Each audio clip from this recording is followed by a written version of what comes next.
Thank you, Chase, the University, Darmstad, and all of you who are patiently sitting here, and you could be off holiday already.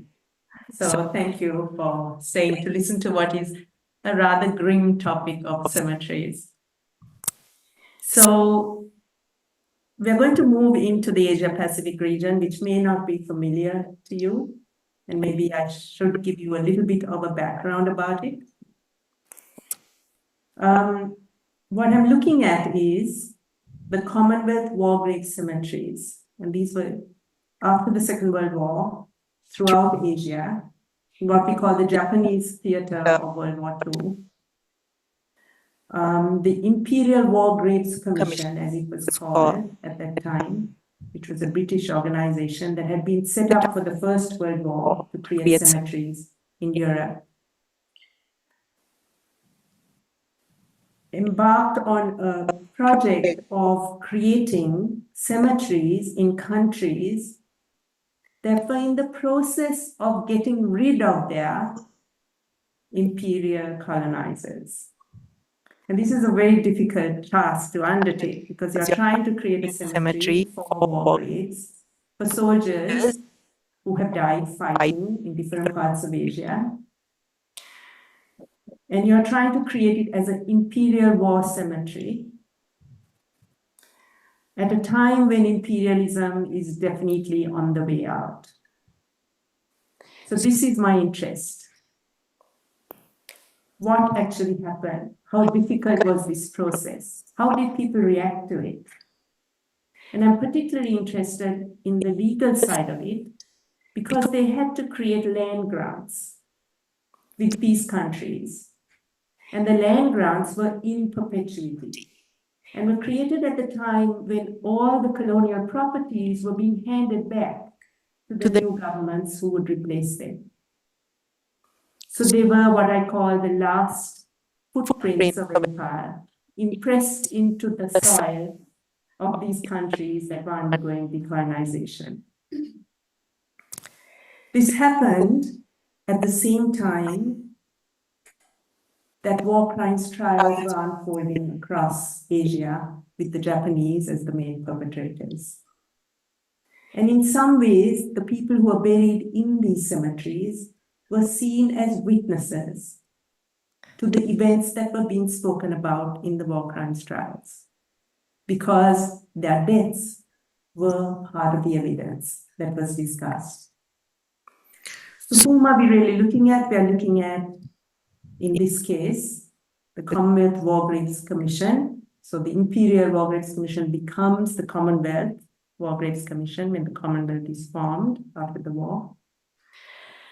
And the Australian War Graves Service asks for control of the Pacific area. So we have two groups who are now setting up cemeteries throughout Asia. And that's going to be our focus. But how am I approaching this concept?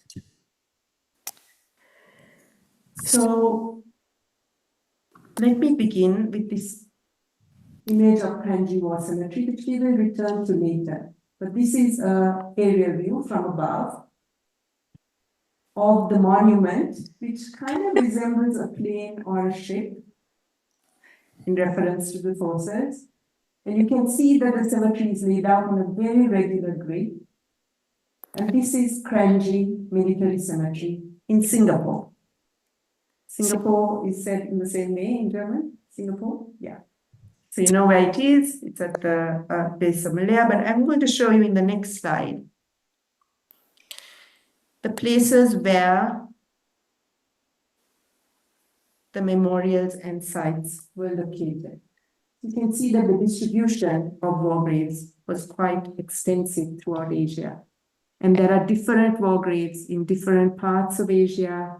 So we are looking at a process where the Imperial War Graves Authority is setting up cemeteries in Thailand, which was never colonized, in Burma or Myanmar, which is just getting rid of the British colonizer, in undivided India, which is going through partition, in Ceylon, which supported the British in their war effort, in Singapore, in Malaya, In Indonesia, which is getting rid of the Dutch, but now the British are coming in to set up these war graves.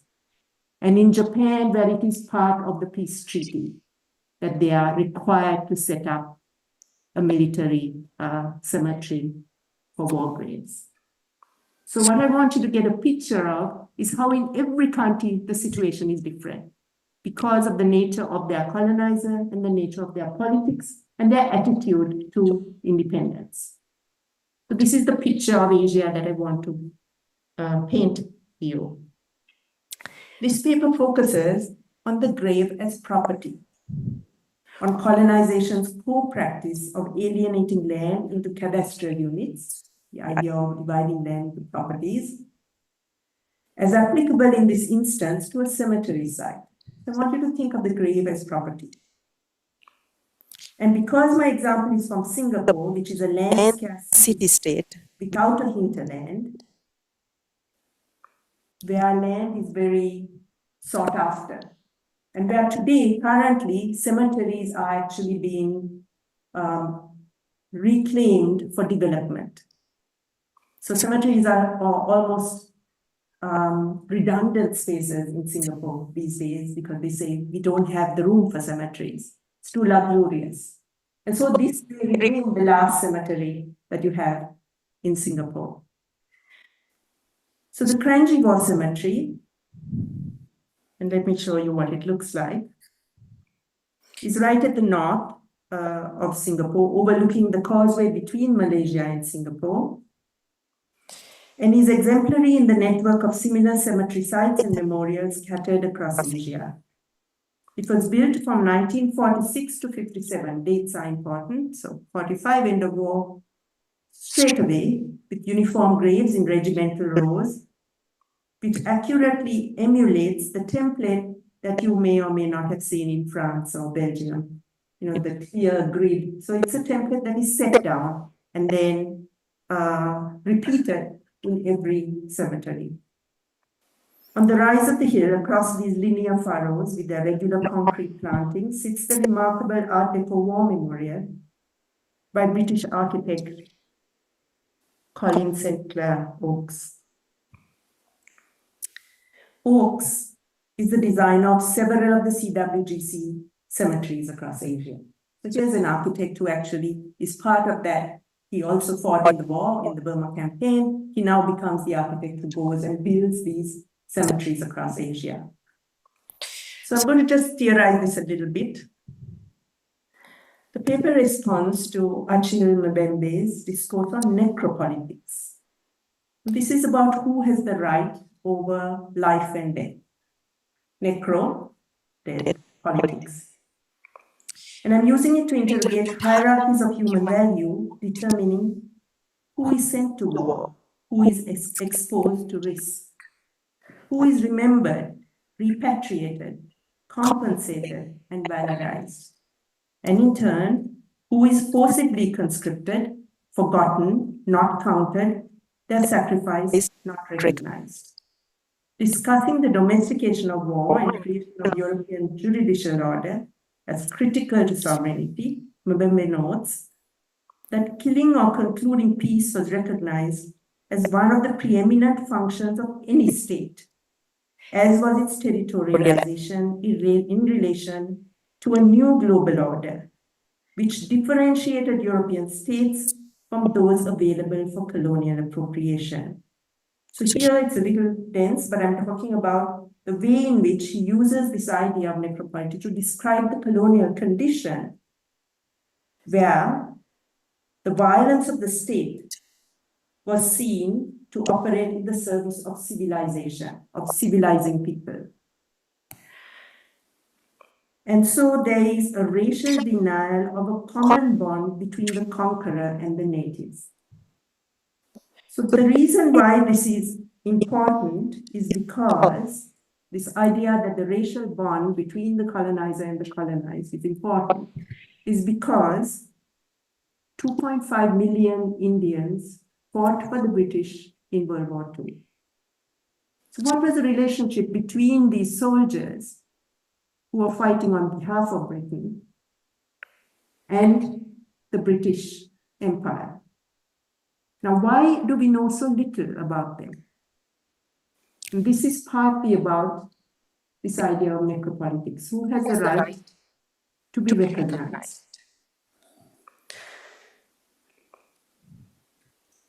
Then there's another idea I want to introduce to you, which is intertemporal law.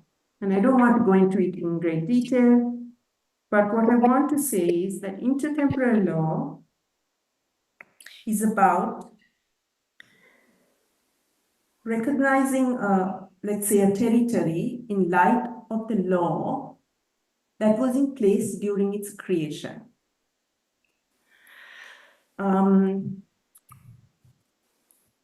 And the law came into being over a territory in Southeast Asia, which was called La Palmas. And what happened was that there was the American-Spanish War and the Americans, or end of Spanish colonization, the Americans take over the Spanish territory, and along with, they expect to acquire this place called Miangas, this island. But they discover that the Dutch have a claim to it. And the Dutch have that claim based on arrangements they made with the princely rulers of what was then Dutch colonial territory, Indonesia.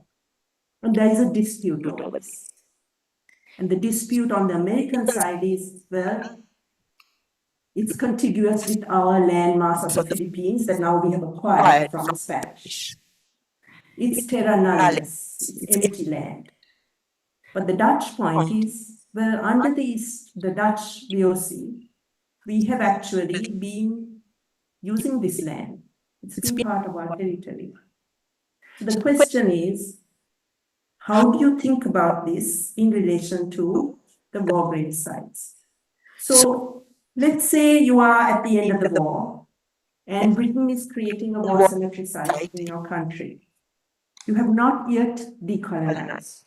Independence is going to come to you in 47, 48, 52, 65, depending on which country you are in. So this Imperial War Grave Cemetery is being built, and it's an Imperial War Grave Cemetery. Then the empire recedes, the colonizer leaves. The arrangement, the land title, is still in the hands of the CWGC, the Comrades War Graves Authority. So who owns this land? It's leased to the CWGC from the new state, the new decolonized state. But in perpetuity, the CWGC will own this piece of land for a war grave cemetery. So this creates a scenario in which I describe as intertemporal heritage, where the circumstances in which this heritage was created was in a different political system. And years later, for instance, for Singapore in 1965, when they gained their independence, much later, what is the relationship they have with this Imperial War Grave Cemetery? So you can see how intertemporal heritage is about which political system legitimized the legal acquisition of this land. So let's think about the kinds of issues that we might look at. Here are the Commonwealth War Graves memorials that were designed by Collins and Claire Oakes, the architect I mentioned, and designed Kranji War Cemetery in Singapore. You can see some of the memorials. And the distribution right throughout Southeast Asia. So Singapore is right at the bottom there, but you can see Malaya, Thailand, Myanmar, and also in India. Let's go to India. So just to let you know, the process of doing this cemetery creation is very complex. In the first place, there is a team that goes and covers the bodies on site, and they are either putrefying or they're being buried. Many of these are prisoner of war campsites, or they are sites where battles have been held. So it's a kind of unpleasant job. And then you have to go and select the site fairly proximate because you can't move them, too far. The logistics is difficult. And that's why they're distributed in all these places. So Singapore was different from many of these places because it remained a British colony until 1963, joined Malaya, seceded from Malaya in 1965 as a city-state. So it was based on a 1956 colonial government land grant. So independence in 65, the land grant was in 56. So there was such a gap between the creation of the cemetery and independence. A part of the land was later separated for a civil cemetery for Singapore's past residents, which might ensure that the cemetery will continue. So there was kind of a little bit of a dispute over the taking of land by Singapore. So there is always negotiation over this. The Kranji War Cemetery persisted through these major spatial transformations as an anachronistic remnant of the colonial era, belonging to a former unequal labor and property regime. The property owner was the former imperial government, and the deceased lessees, the people who leased these properties, were mainly foreign soldiers of an imperial army, although some of the memorials commemorate civilian casualties. So why do I say the grave as property and the leasing of the grave? Because every year, annually, the countries who are part of the Allied forces pay an annual fee for the number of graves that are in the different countries.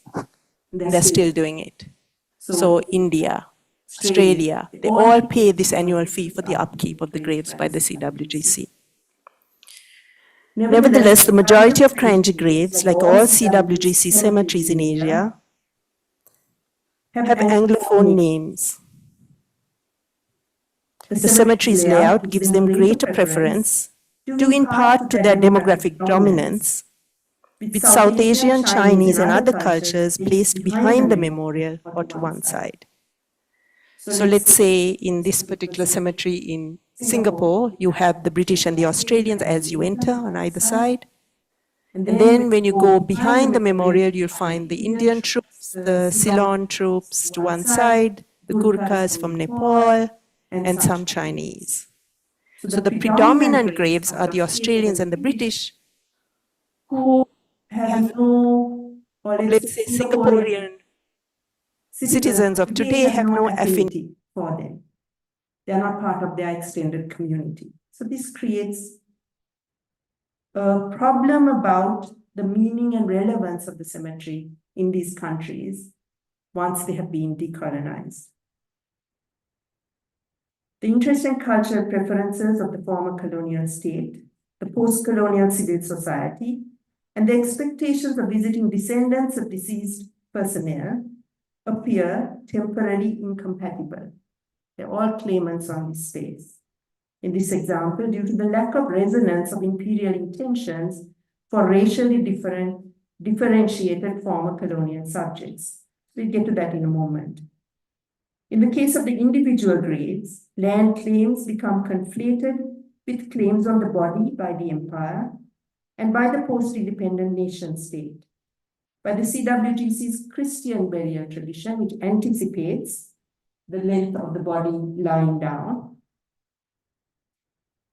and by the families deprived of loved ones, and in the case of burial overseas, deprived of the possibility of caring for graves. These are all competing claims.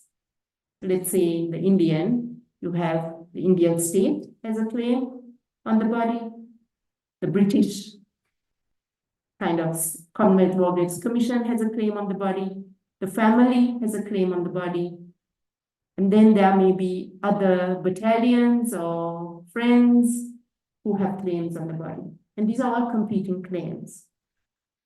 The rights of and over the laboring body of the citizen soldier is at stake, considered retroactively after the dissolution of empire and through the lens of a sometimes hostile decolonizing nation state.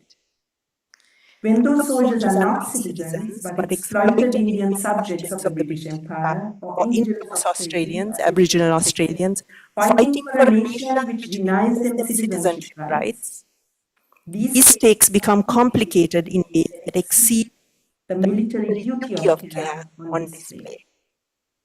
So the cemetery is about the duty of care, military duty of care, comradeship, sacrifice. But how do we look at the Indian soldier who is basically laboring, seen as laboring for the state, the empire, and the Aboriginal soldier from Australia? So now I'm going to move to another book, The Work of the Dead, a brilliant book by Thomas Kerr, in which he argues that the naming of ordinary deceased persons was a feature of the age of necronominalism. So let me just explain that concept. So what Kerr says is that from the 16th century onwards, and increasingly with the impact from the 19th to the 20th centuries, the public cemetery replaced the churchyard in Europe. And as you had public cemeteries, you were not burying people who were wealthy or important, as in the churchyard, but you were beginning to have a sense of ordinary people having a place of burial. And with it came the idea of necros, death, nominalism, the naming of the dead, the right of an ordinary person to have their name on a gravestone.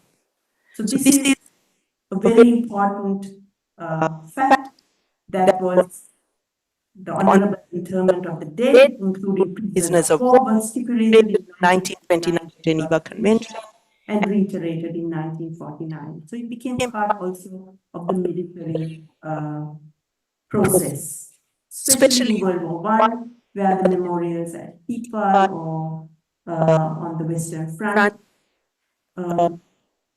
attempted to capture all the names of the dead. But then how do we look at war graves in Asia? On the one hand, the CWTC's desire for uniformity is something that you can see as egalitarian. They want everybody to have the same kind of headstone.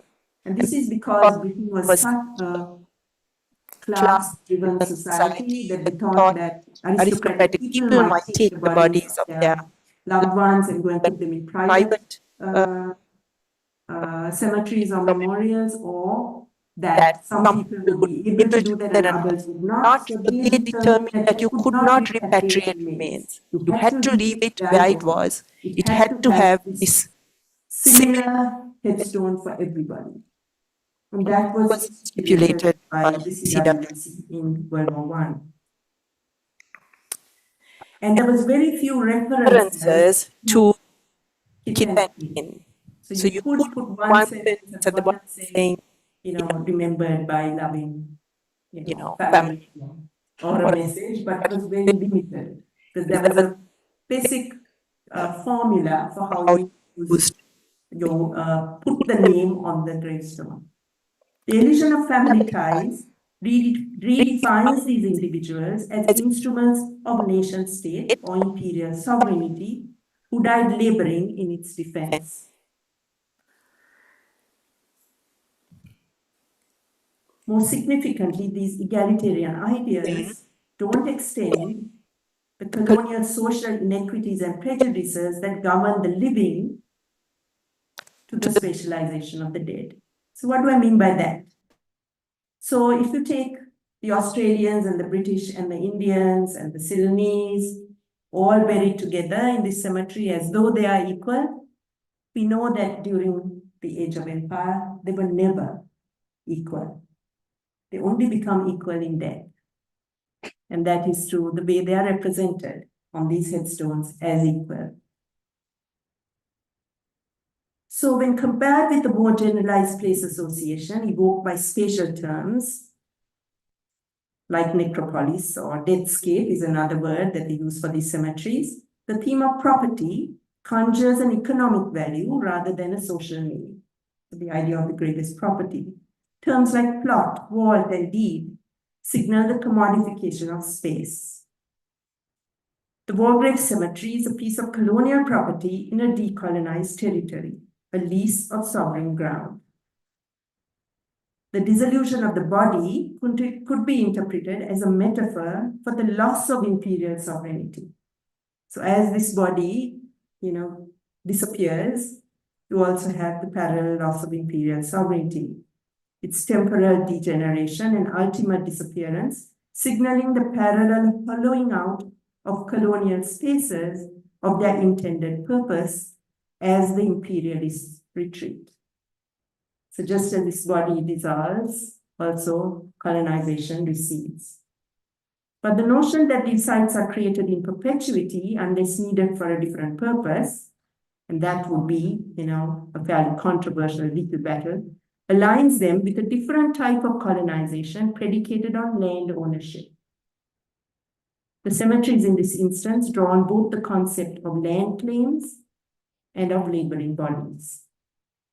So two ideas are coming together. Now let me see, I may have gone forward. So we talked about the Geneva Convention. Here we are looking at the Kranji War Cemetery. And these are the rules governing the land grant. Commission is authorized to acquire by gift, purchase, or otherwise and hold and dispose of personal or movable property of every kind in the United Kingdom or elsewhere. And so there are a series of guidelines that they adopt. And here we can see, again, the Kranji War Cemetery and Memorial. Kranji War Cemetery developed from a small prisoner of war cemetery associated with a nearby camp. And it's an assemblage of memorials of different groups and battalions, different nationalities, and national people from different parts of the British Empire.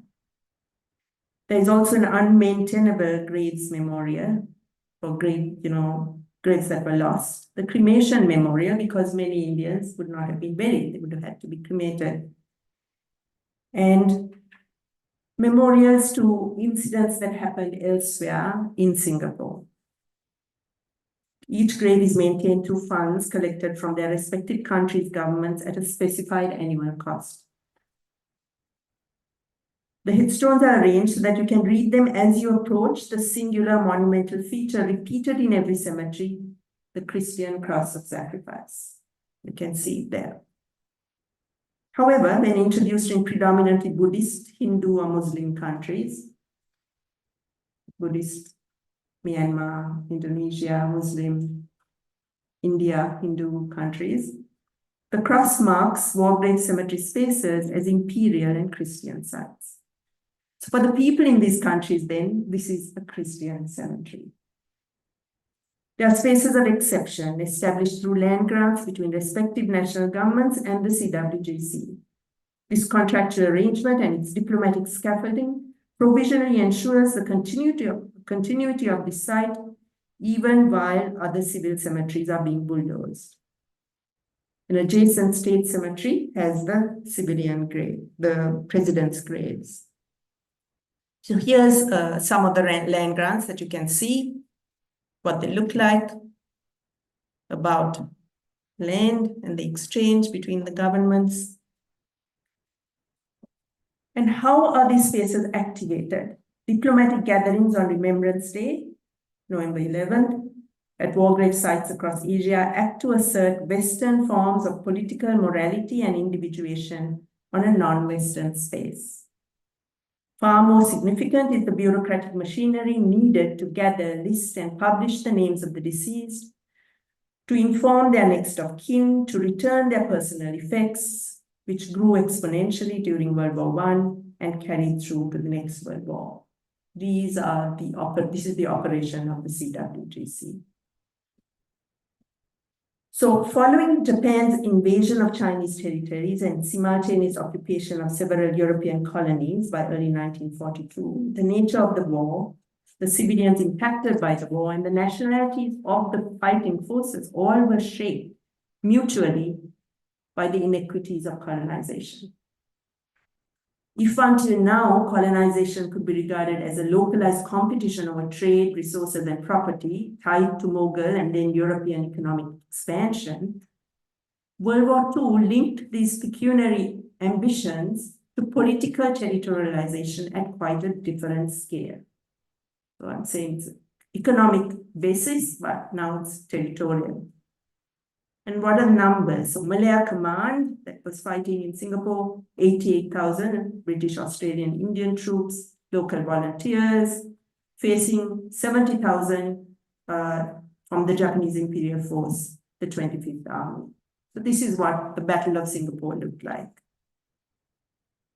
The Allied forces fought on and died defending British Crown territory or were taken prisoner by the Japanese. The Japanese occupying force likewise reimagined the island's geography as Sionan. They had a renaming, they set the clock to Tokyo time, and they set in place a re-education policy to make people Japanese.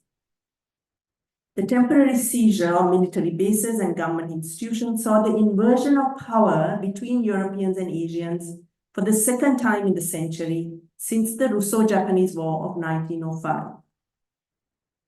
The colonial cantonments were repurposed as Japanese troops,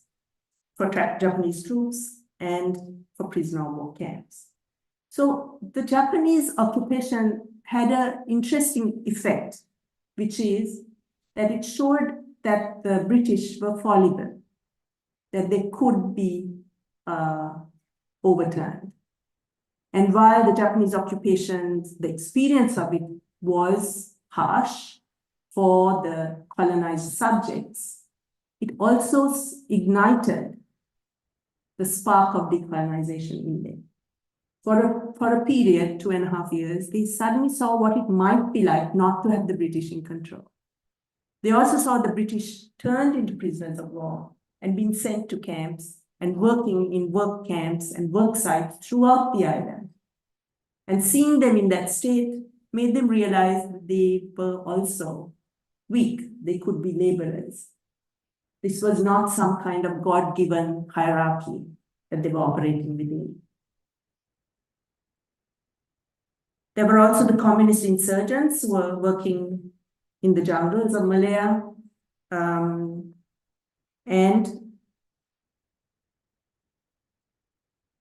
basically, all the people who are buried in the Kranji War Cemetery, including the Indian Army, the Singapore Volunteer Force, the communist insurgents.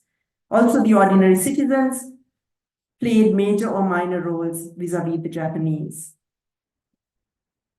And here now, they are forging a permanent community in this cemetery,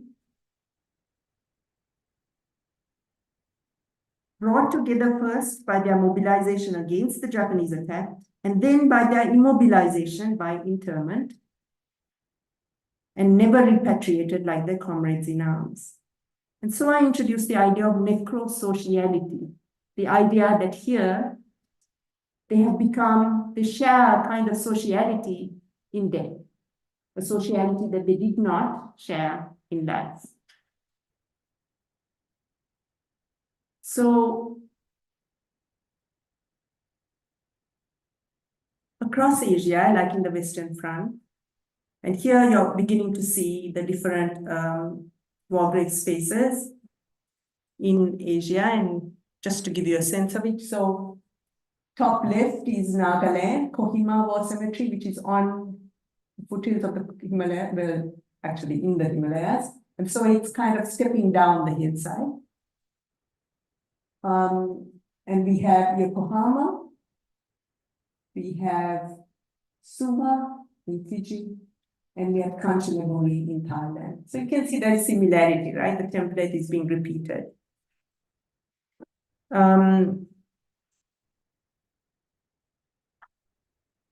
So now I want to just move into the idea that we look at the actual graves. So here I'm going to start with the graves of,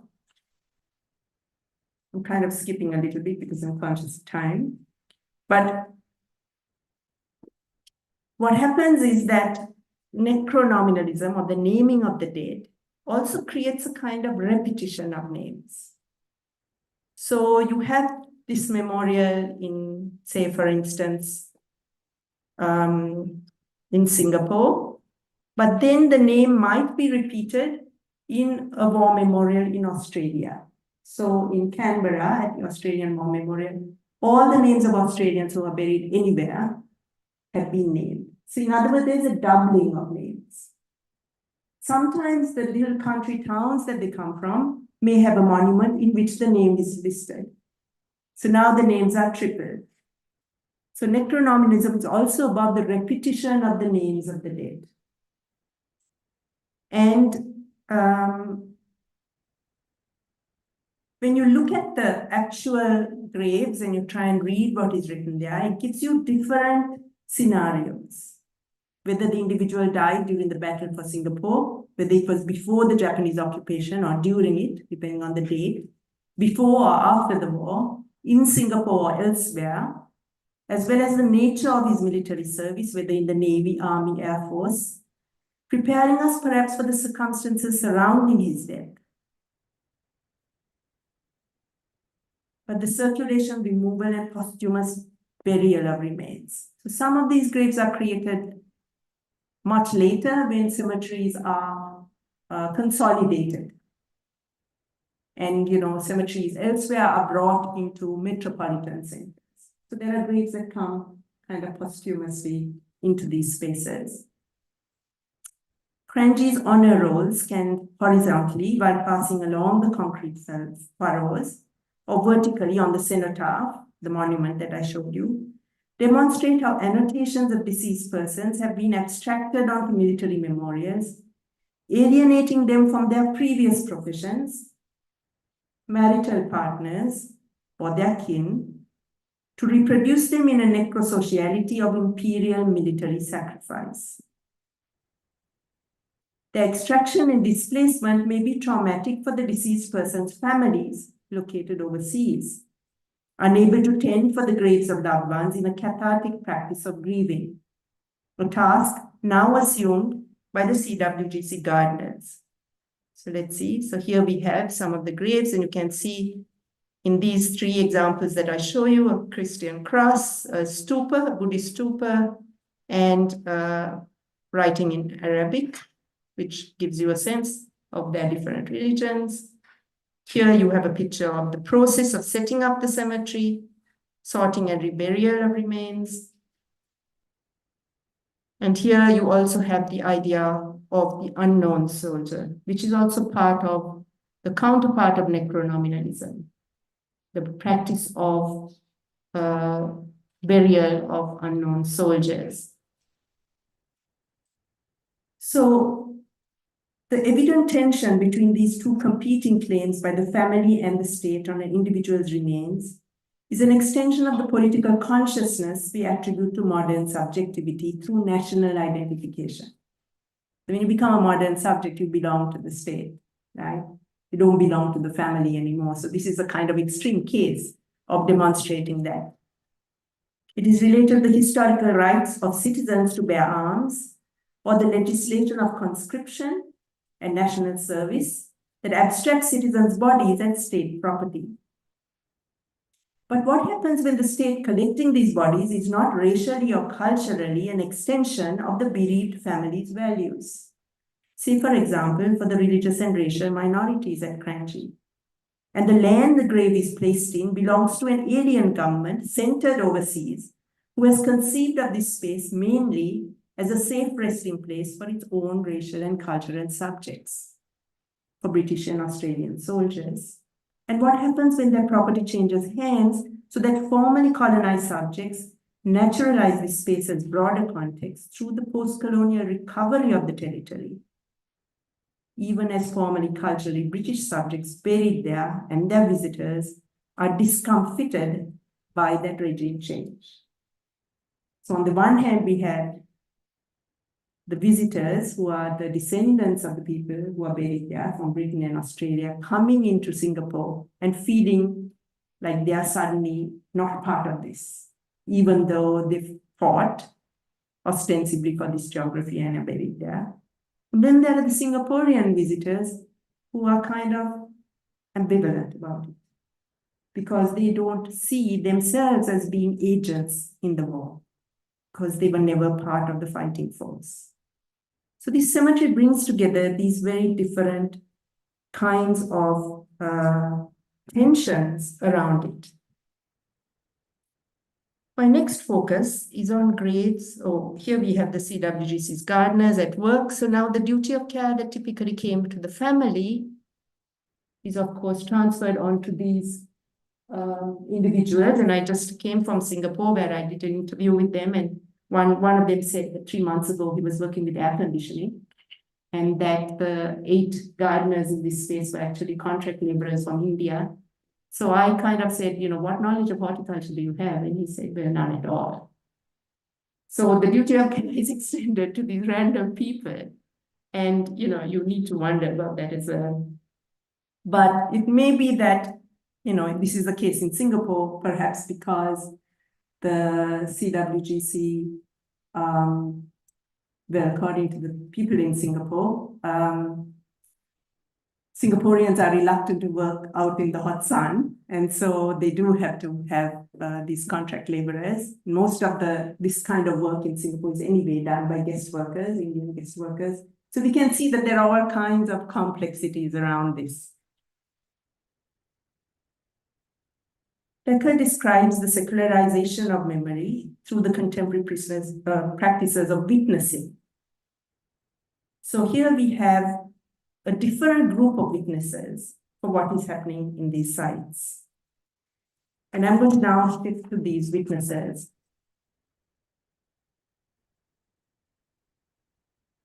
There are 7 rows of headstones to British Indian troops behind the Cenotaph Memorial, and they're divided into 4 sections. The first grave that caught my eye was a water carrier of the Indian Pioneer Corps, K.S. Raju, who died 22nd January 1947, aged 40. He died after the war ended and was older than others in this section. The inscription seems erroneous since Raju is more likely to be a South Indian name. So Sraju, I don't think that's correct. On either side of Raju are Bilok Khan. So here we have Raju, Bilok Khan. So there are different, and then there are, so on either side of Raju are Bilok Khan, who died on 9 February 1942, age 33, and an unknown soldier of the Indian Army on Raju's left. Many soldiers buried in this section are anonymous. The unnamed grave and its corollary, the name on the memorial without a known grave, are features of any war grave cemetery. So here we begin to ask about the idea of the institutionalization of a practice that produced an eternally nameless body that came to represent the poignancy of the absolute loss of a name, both specific to the body in question and for all similarly situated bodies. This is what Lecker talks about, and he describes the unknown soldier. But what of cultures who believed in the dispersal of ashes rather than their retention as essential for the soul's karmic evolution? Cultures whose names are not continued beyond 2 generations, passed only from father to son, as among Hindus. How do we account for these cultural differences within naming practices? Right, so what does the name stand for if it's only for 2 generations? What happens 4 generations later? Is that a way of even understanding who this person is? So here we begin to see the number of services provided by Indian soldiers who are not actually soldiers, but laborers for the British Army. Water carriers, Qamar Ali Khan from the Indian Army Ordnance Corps, who died in December 44. Did he receive a Muslim burial? Another water carrier, Malia, who died in 1944, aged 26. Both died in captivity. A 4th water carrier. They have all these water carriers. A myriad other support services are included in this section. A seagull baker, a middle-aged wine waiter, And then their compatriots in the volunteer corps, the gunners, the sappers, the engineers, the sepoy drivers, the hospital corps, members of the infantry, the artillery, and other ranks, who collectively infused the British military with racialized lower ranks. There are also disruptive undercurrents in the listings on the cenotaph. Who among these buried here voluntarily joined up to, or were coerced into joining, the pro-Japanese Indian National Army created in 1942. That was a resistance group. So some of these Indian soldiers would have joined the resistance. How many deserted or died while serving its interests during the war? Are they dignified as independence fighters or rejected as collaborationists? So what happens when your country, India, goes through independence and the meaning of the body on the grave changes? The person who was serving the imperial forces suddenly becomes someone who was serving the empire, somebody you want to get rid of. The subjectivity of the person on the grave has now changed and been politicized, and can be politicized in a negative way. Does the family want to claim that body or recognize it? So here we find the Buddhist graves, and I'm going to move on to, here are some of the names on the memorial. These are the Buddhist graves. You can see the stupas. Here I find my countrymen on barely legible faded headstones indicative of their distance from caring families. Pereira Veerasinghe, David Hami, Atul Gedarayamis, V.K. Simon, two Abrahams, L. Francis, H.R. Priyadasa. These are all Sinhalese and Burger names. There is a separate monumental tablet erected to the Gurkha officers and their soldiers and their wives and children who were buried in a different cemetery and who were removed to this space, and those who died in captivity. So women's names were and still continue to be obscured by patriarchal naming practices, name of the father or the spouse, in ways that deny any meaningful attachment to this practice of identification. It's like a woman really doesn't have a name because it's either the father's name or their spouse's name. So in the idea of necronominalism, how does a woman stand? So let's go on to Australia.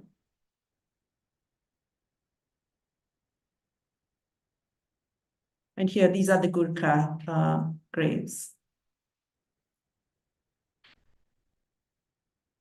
So the final set of graves that I come to are those of Aboriginal servicemen who are buried in this space.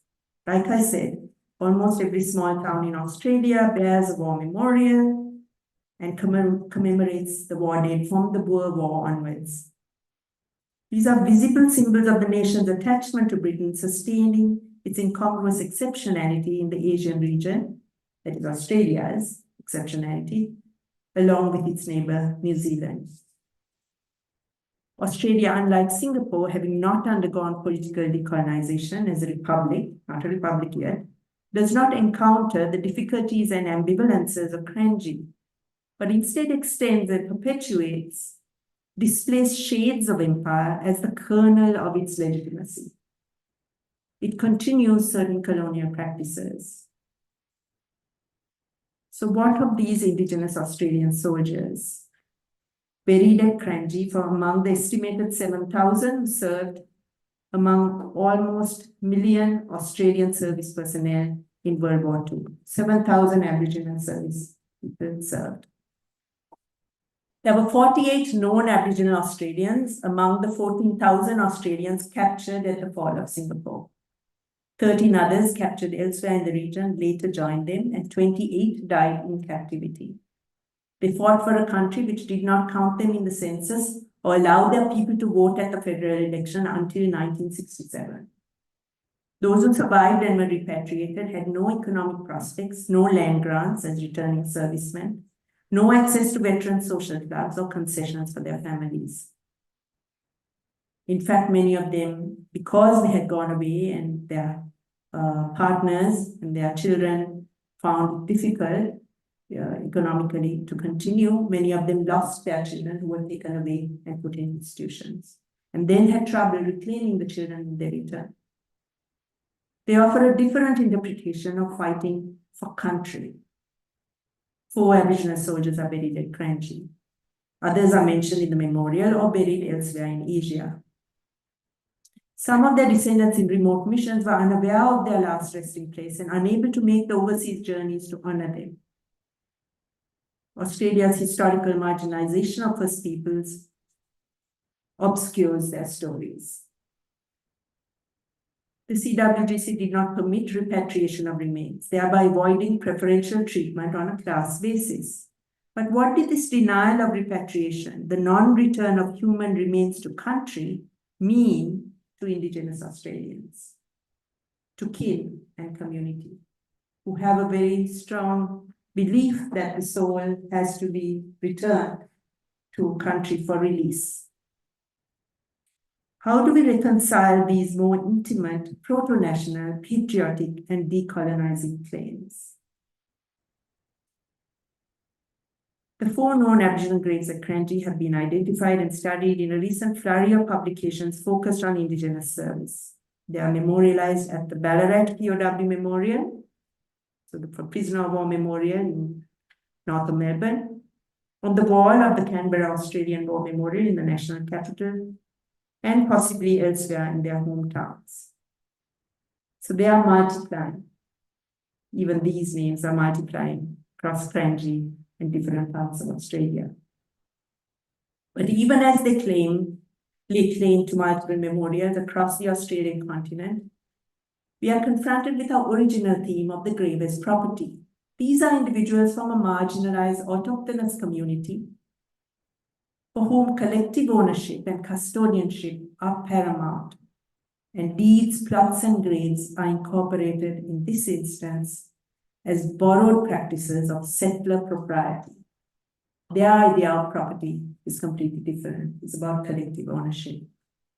The Christianization of some of these servicemen buried at Kranji does not necessarily preclude the affective desire of communities and families to have their remains repatriated to country, or where that is not possible, to hold what they call spirit release ceremonies, when they can't bring the remains back. On the other hand, some may prefer to leave their relatives' remains in cemeteries overseas in comradeship with their deceased Aboriginal and other mates who cannot return through repatriation. Their duty may be interpreted as both to the country and the nation, a kind of dual recognition. And these preferences must be judged on a case-by-case basis. We can't have an overarching understanding of what their positions are. The same can be said of the Asian servicemen discussed in this paper, whose identity and politics is impacted by decolonization, retroactively changing their families' and countries' relationships to the past empire and the present nation. Their remains or their names as represented in the cemetery now form part of Singapore's colonial heritage, locked in perpetuity to the Kranji cemetery site by the doctrine of intertemporality. Thank you.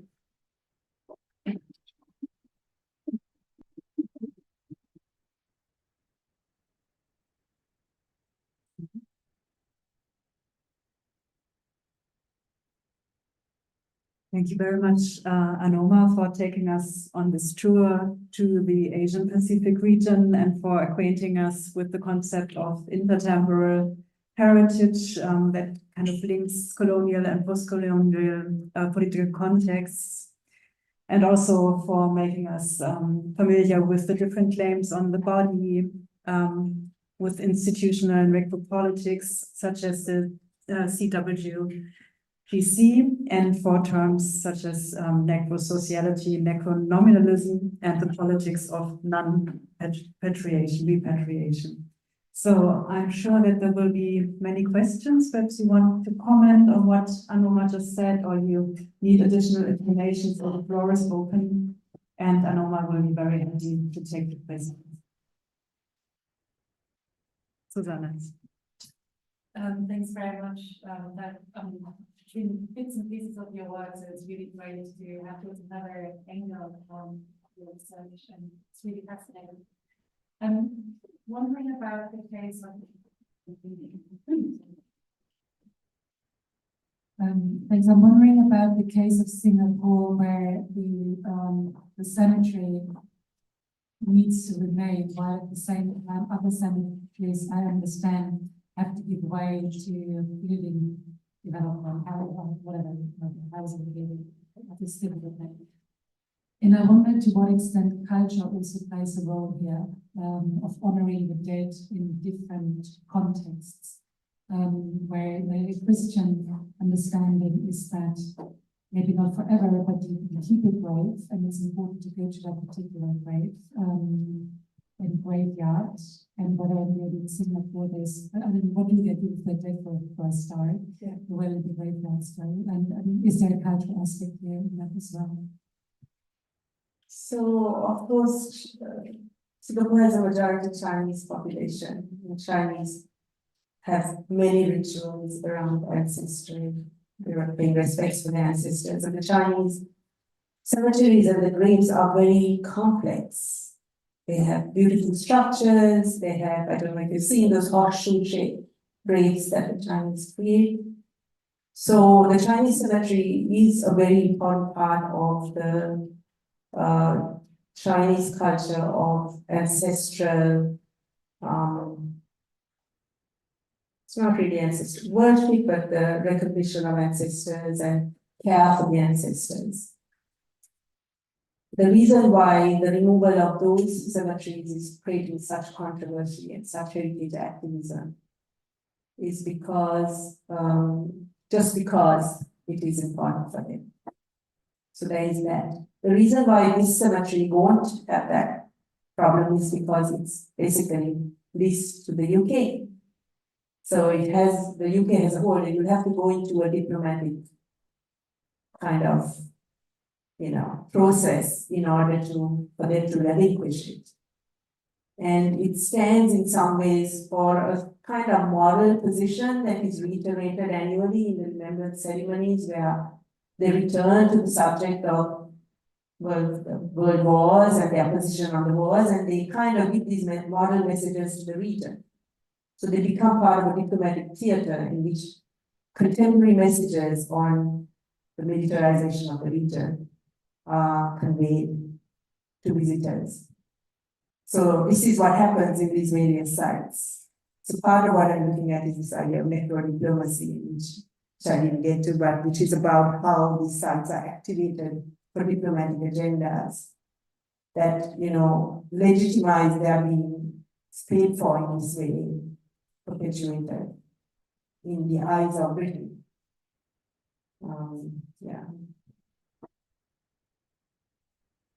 Thank you for a very interesting talk and insights into a topic that I think many of us had no clue about.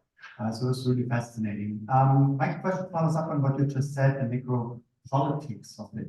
How much politicization is there even domestically when it comes to these grave sites? Is this something groups take up? Is there a postcolonial discourse that this is really becoming a hot topic? Because this looks like in daily political discourse. So this is mainly written about by military historians, and what has been written so far, mainly by British military historians, is about the intentions behind the creation of the sites. So really, this kind of post-colonial interrogation of it hasn't happened. And I think that is driven largely by my own subjectivity. So for instance, when I went to the cemetery a long time ago, 2005, I think it was, for the first time, I was like, okay, Australian, British, that are the Sinhalese.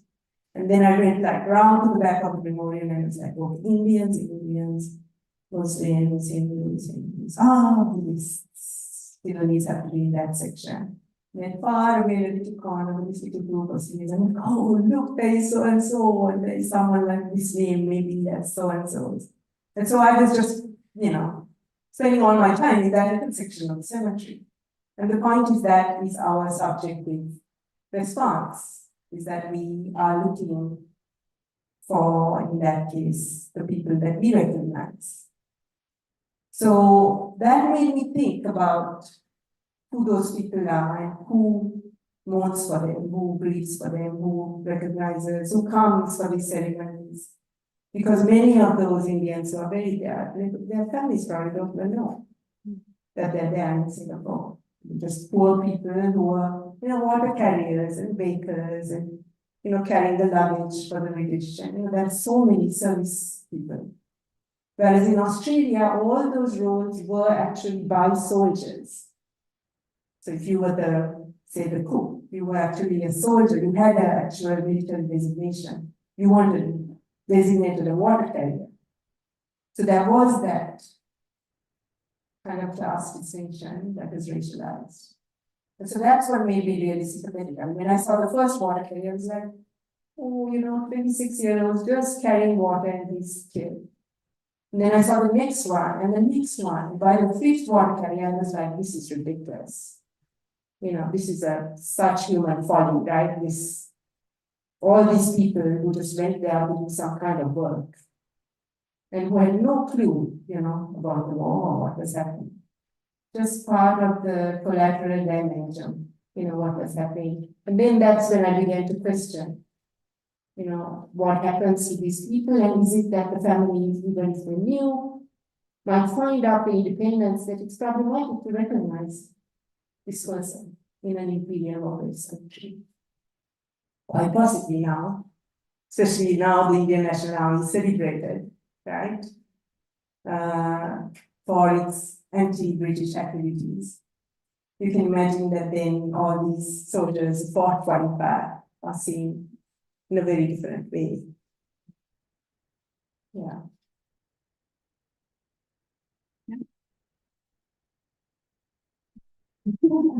That reminds me, it's a little bit off topic, but I remind maybe to comment on this. In the UK, there's a much stronger debate on migrants from former colonies and how they are presented in the commemoration and the commemorations. Yeah, I mean, there is you mean the First and Second World War? So in the First World War, there are mainly labor corps, so the Indian and Chinese labor corps. There are cemeteries for them that were created, but very little is also known about them. Only now is the CWTC beginning to look at the African theatre of the war and understanding where Africans played a part. But when they look at Asia, for some reason, that has not really been explored. And I don't have an answer for it. It may be that the Asians aren't interested in the first place, because it wasn't, they don't see it as, the civilian population don't see it as their war. It was a war fought by the Allies against the Japanese. And they, like the Singaporean population, were kind of like, these people who were lost in this whole conflict. It was like a imperial border conflict. And maybe that's why there hasn't been much written about it. There is much more about tourism to battlefield sites or tourism to memorial sites in Asia, this type of literature. There is much more of that. So it's an interesting kind of omission thing.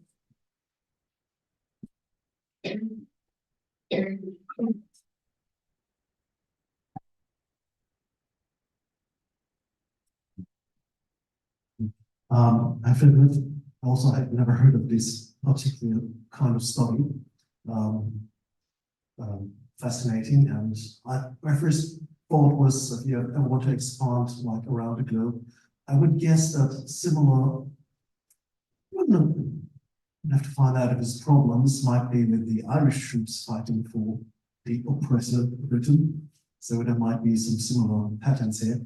But just a little question to clarify, because it was all about the British, the Allied troops.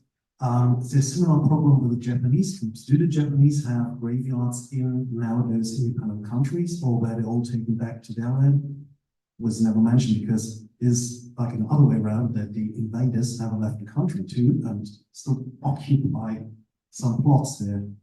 What's the Yeah, so the ashes were repatriated for the Japanese troops, except in one site in Australia called Kaiser, where there was a breakout and 241 Japanese were killed in the during the breakout. And then at that time, it was during the war, 44. So they were buried in the local cemetery, and later a cemetery was created for them. That's the only cemetery outside of Japan that has Japanese prisoners of war buried. All the others, the ashes were returned to Japan, and because of it in Tokyo, there's a cemetery for the soldiers there. Just to clarify, because I feel it could get much more complicated. Yeah. More sides are involved in something that's more complicated.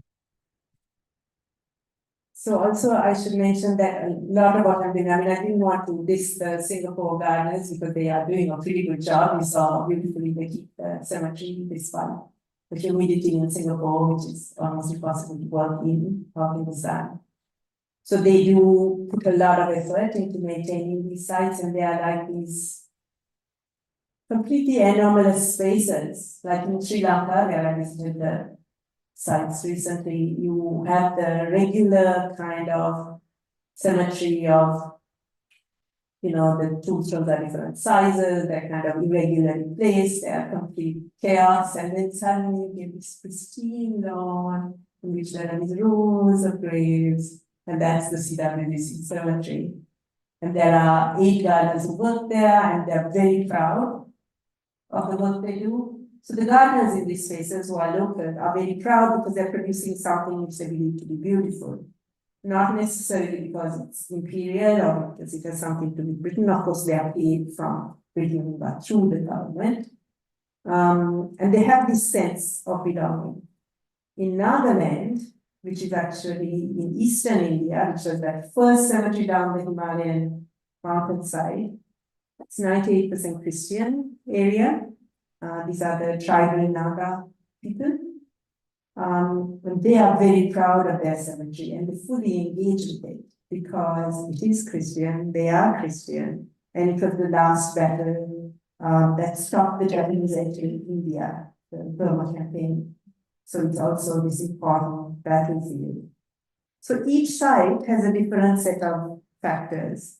And the people who are working in the site, like in Sri Lanka, are from the botanical gardens. So they have a real love for the plants and the horticulture. In Singapore, obviously, they are being trained up and haven't, you know, quite got the team that they need. But in Yokohama, it's just spectacularly beautiful. It's a huge acreage because every country has its own plot. And we went in autumn, and the colors are all changing. And it's like a Japanese garden. It's like you're in this garden, you see trees, and then you move through and you come to one plot. It's not that uniform template, and that's because the Australians who were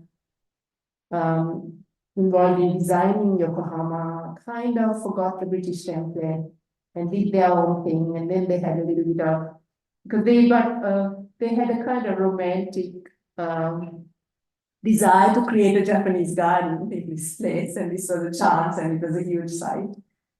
So Yokohama is quite amazing, it's beautiful, and they have 3 gardeners who actually manage the entire site, which shows what Japanese discipline is like, because they are able to, whereas, you know, just one plot in Sri Lanka has 8 gardeners.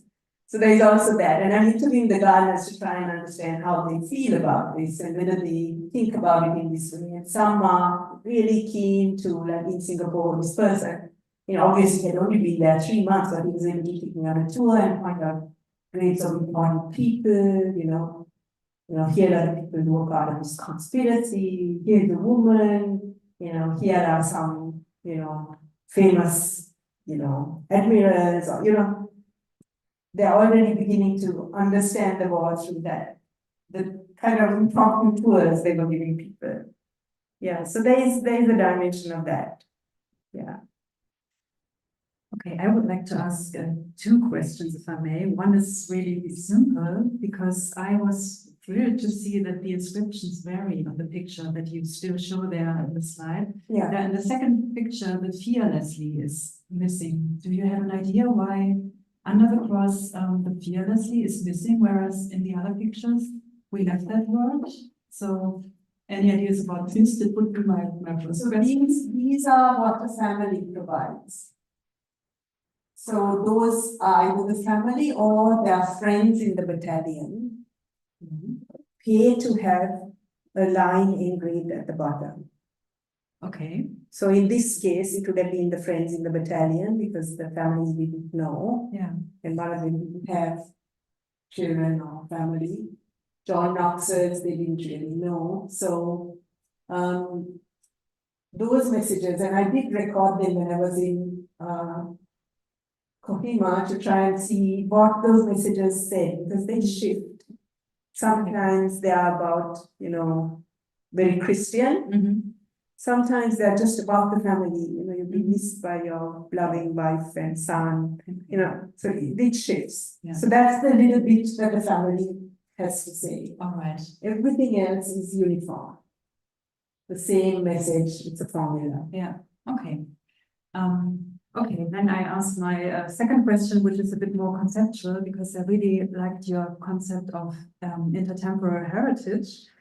But, well, a concept that I'm very familiar with is the concept of difficult heritage. And usually we speak about difficult heritage when places of atrocity that a society has inherited from a former regime and has to deal with it have to be interpreted. So we call it difficult heritage. Yeah. So how does your concept of intertemporal heritage link to the concept of difficult heritage? Do you think it's really specific for your case and for the region and for the colonial, post-colonial context? Or is it also a kind of difficult heritage that you're talking about here? I don't think it's difficult because the host country seems ambivalent towards it, except for a small group of people who have their own reasons for engaging. There's a degree of ambivalence in most of these Asian places, other than by people who are kind of encouraging, like tour guides or somebody. But the general public don't have that relationship. They had a different experience of the war, or their ancestors did. So intertemporal heritage is useful because it's about what happens when the circumstances by which this heritage is created change due to a political situation. So it's heritage that outlasts regime change. And that's what I'm interested in. But embedded in it is a way in which intertemporal law is also used for restitution in colonial contexts. So if you kind of look at intertemporal law and the different ways it's applied, there is this retroactive seeking restitution in that, because it's about temporality, the way how the law behaves across a period of time, whether it is still valid, legitimate to apply, or is it, should it be judged in the context it was applied in, or should it be judged by the new context? This is what is. Okay. Yes. Okay, that helps. So any more questions? Yeah. Robert from also, so they came up, are there any reports that a country officially removed a graveyard from its territory in this context? Yeah, there isn't about the removal of a graveyard, but in Makassar, they removed the cross. So it's a Muslim area and there were kind of Muslim unrest. And during that process, they went into the cemetery, and so Christian Muslim unrest. So this like central cross or from every gravestone? The big one, the cross of sacrifice. The graveyard itself stayed in it. The graveyard, I don't know whether it has been discontinued, whether it's still being operated. It's very hard to get to those islands, so I'm not sure. So that is something I'm also looking into, trying to understand. Because this is the problem, you have this Christian cemetery, And then these are the Marshall Islands, are places, Mudokars, right, are places where there is constant Christian-Muslim violence. So, you know, in that context, having this Christian cemetery is like a real provocation for them. So there is that problem. I'm rather surprised that the cemetery itself stays, because I can't come up with a definite example, but like Dinky independence from the oppressor, some of the soldiers around all the problems you mentioned. So it would only seem natural that you get rid of every last bit, like complete decolonization. But this is not, this is Indonesia, so it was a Dutch colony, not a British colony. So this is a British CWGC cemetery. But never happened there, not even in back then Burma. Okay, so in Myanmar, there was a situation in which the government asked them to remove the cemetery from the center of town to a remote site, out of sight, because they didn't want the cemetery to occupy a significant place, because it was imperial. So there are those kinds of moves. I'm quite possibly surprised that this intertemporal law holds so much power, because there's like even no one really enforcing it, unless Britain were to send its remains of its fleet there. And quick follow-up, because a while ago I heard that some nautical grave sites, so essentially wrecks that are considered a war grave, have been desecrated. In fact, that some wreck divers tried to get materials out of there. I think it was only in the news because it was the wreck of the Prince of Wales, a flagship that sunk not far away from Singapore. So does that also come into your research, or is that like a different thing because it's not really territory? No, I'm not looking at that kind of situation, but let me try and answer your question. So at the end of the war, as the British were withdrawing, all the English cemeteries were closed down.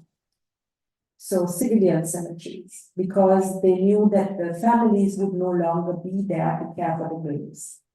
And civilian cemeteries are dependent on having the community present.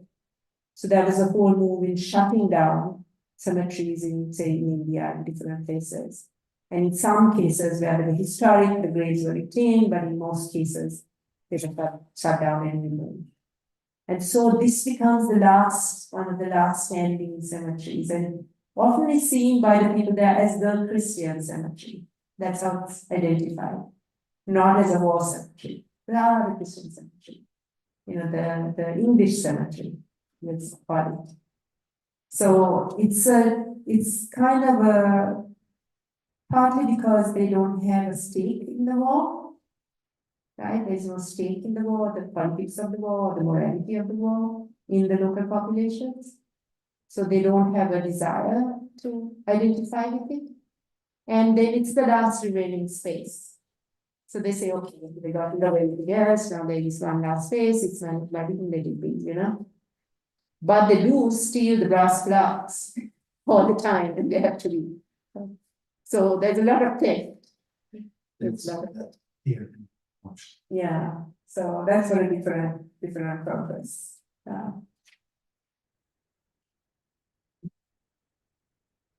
Okay, so if there is no urgent question anymore, I would like to close today's lecture. So we started a bit later, which is why we also continued after 7:30, but now I think time's up. And I would like to thank Anoma for giving us insights into her current research project and having the discussion with us, also for coming here, of course. And I thank the audience and those who listen online for being with us, and yeah, wish you all a nice public holiday tomorrow, and hope to see you back next week for the next lecture. So have a nice evening. Thanks for coming. Thanks. Thank you. Thank you so much. Thank you, Anoma.